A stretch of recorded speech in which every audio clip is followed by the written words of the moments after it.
Good morning दोस्तों, student जो भी इसको वीडियो को देख रहे हैं, good afternoon and good evening. सभी को अर्थशास्त्र क्लासेस की ओर से सुप्रभात, राम राम। आज हम एक नए वीडियो के साथ chapter number 5 RBSC Rajasthan board की ओर एक नई वीडियो के साथ शुरुआत करने जा रहे हैं, जहां पर हम व्यक्तिगत पूर्ति और बाजार पूर्ति के ऊपर हम चर्चा करेंगे। और पिछले वीडियो में आपने देखा था कि व्यक्तिगत पूर्ति अनुसूची और बाजार पूर्ति अनुसूची। मैं अरविंद जारवाल वीडियो को शुरू करता हूं। व्यक्तिगत पूर्ति किसे कहते हैं, इसे डायग्राम द्वारा समझाइए। ये क्वेश्चन बहुत ज्यादा पूछा जाता है बोर्ड एग्जाम के अंदर, 4 मार्क्स में क्वेश्चन आता है। यहाँ पर जैसा कि हम व्यक्तिगत पूर्ति अनुसूची पढ़ चुके हैं, सेम वही डेफिनेशन है, बस थोड़ा सा चेंज है। यहाँ पर हम पूर्ति वक्र पढ़ेंगे, वहां पर हमने अनुसूची पढ़ा था। एक फर्म द्वारा विभिन्न बाजार कीमतों पर जो पूर्ति की जाती है, या एक फर्म द्वारा विभिन्न कीमतों पर बाजार में जो पूर्ति की जाती है, उसे व्यक्तिगत पूर्ति अनुसूची के नाम से जाना जाता है। लेकिन दोस्तों थोड़ा ध्यान रख लेना, यहाँ पर व्यक्तिगत पूर्ति अनुसूची में अगर आप अनुसूची लिख दोगे तो पूर्ति अनुसूची बन जाएगा, अगर आप अनुसूची को हटा दोगे तो व्यक्तिगत पूर्ति बन जाएगा। बस आपको याद रखना है, अगर किसी बच्चे को, किसी स्टूडेंट को कोई प्रॉब्लम आती है कि अनुसूची अलग याद करें या पूर्ति अलग याद करें, बस आपको थोड़ा ध्यान रखना है कि अनुसूची में बस व्यक्तिगत पूर्ति अनुसूची कर देना, वहां पर अनुसूची बन जाएगा, और अनुसूची हटा दोगे तो व्यक्तिगत पूर्ति बन जाएगा। बस थोड़ा सा अंतर ये और कर देना कि जो पूर्ति मात्रा है उसको थोड़ा आपको बड़े फिगर्स में लेना है, और डायग्राम आपको सिर्फ वही बनाना है जैसा कि आपने अनुसूची बनाया था। पूर्ति मात्रा में भी वही बनेगा। माना वस्तु की कीमत 1 रुपए है तो पूर्ति मात्रा 10 इकाई है। कीमत बढ़कर 2 रुपए हो जाती है तो पूर्ति मात्रा बढ़ के कितनी हो जाती है, 20 इकाई हो जाती है। और कीमत बढ़कर अगर 3 रुपए हो जाती है तो पूर्ति मात्रा बढ़ के 30 इकाई। 4 होती है तो 40, 5 होती है तो 50, 6 होती है तो 60, और 7 होती है तो 70। सिंपल सी बात है। और चित्र के अंदर आपने दिखाई दे रहा होगा, OY अक्ष पर आपको वस्तु की कीमत और OX अक्ष पर आपको पूर्ति मात्रा दिखाई दे रही है। जहां पर पॉजिटिव रिलेशनशिप है, मतलब यहाँ पर पूर्ति नियम काम कर रहा है। कीमत में जैसे जैसे वृद्धि होगी, पूर्ति मात्रा में भी क्या होगी, वृद्धि होगी। ठीक है।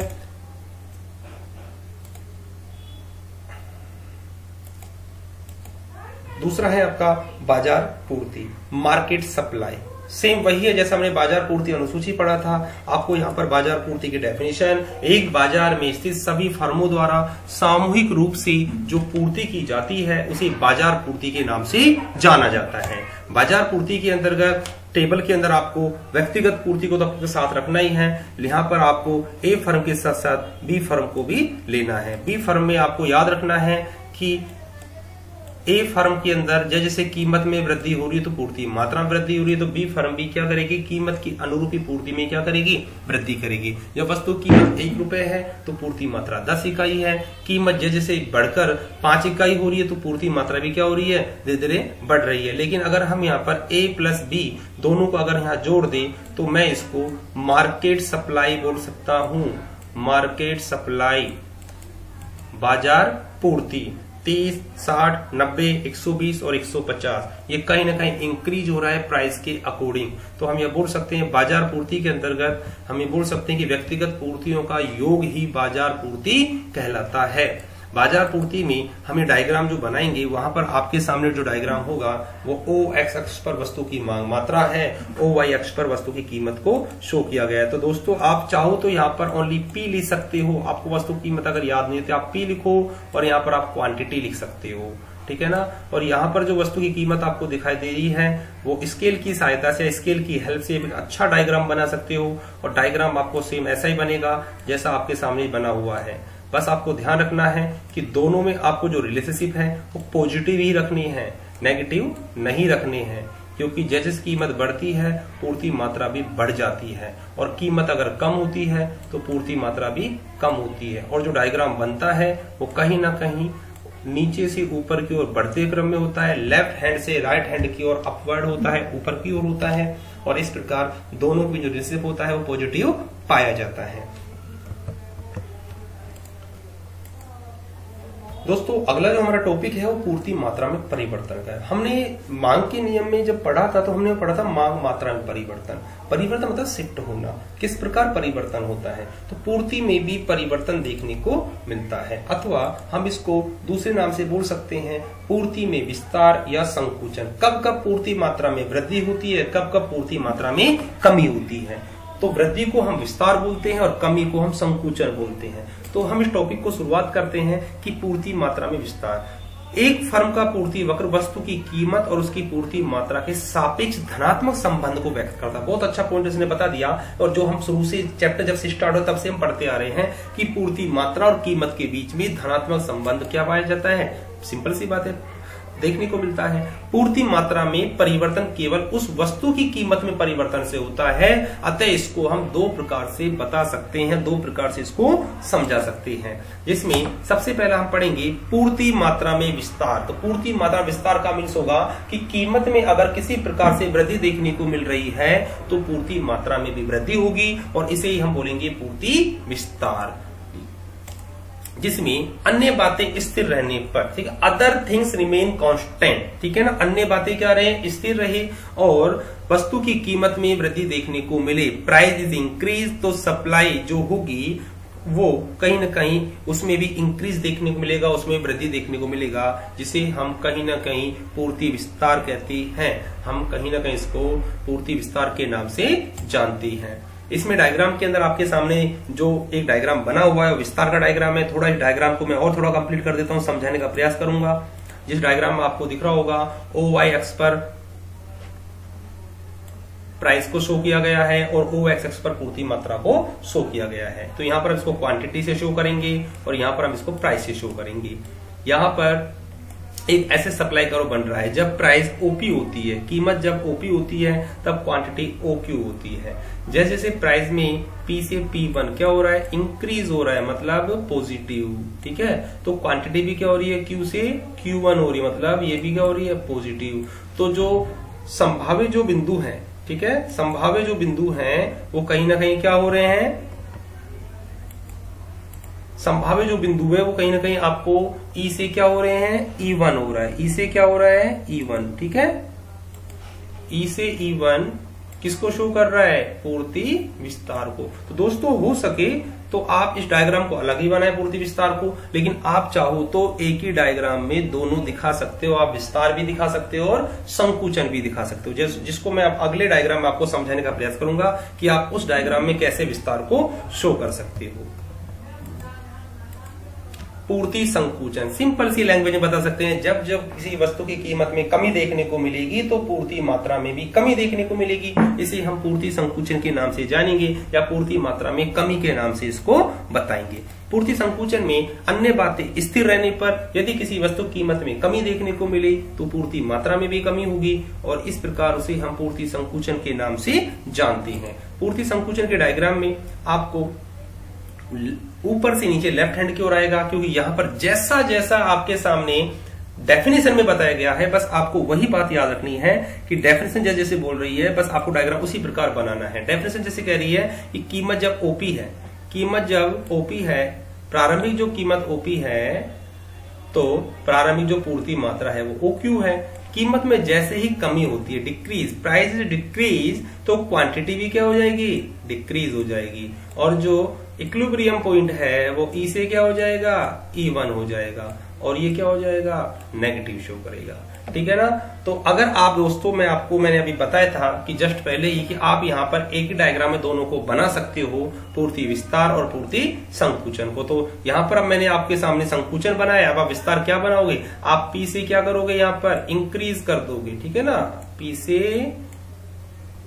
P1 कर दोगे, और यहाँ पर आप Q से Q2 कर दोगे, यहाँ पर आप Q2 कर दो और यहाँ पर आप P2 कर दो। तो दोस्तों ये जो डायग्राम आपको बन रहा है ये डायग्राम बनेगा विस्तार का। तो आप लिख सकते हो इस पर, तो आप लिख सकते हो विस्तार, ठीक है, और इस पर तो आप विस्तार लिख सकते हो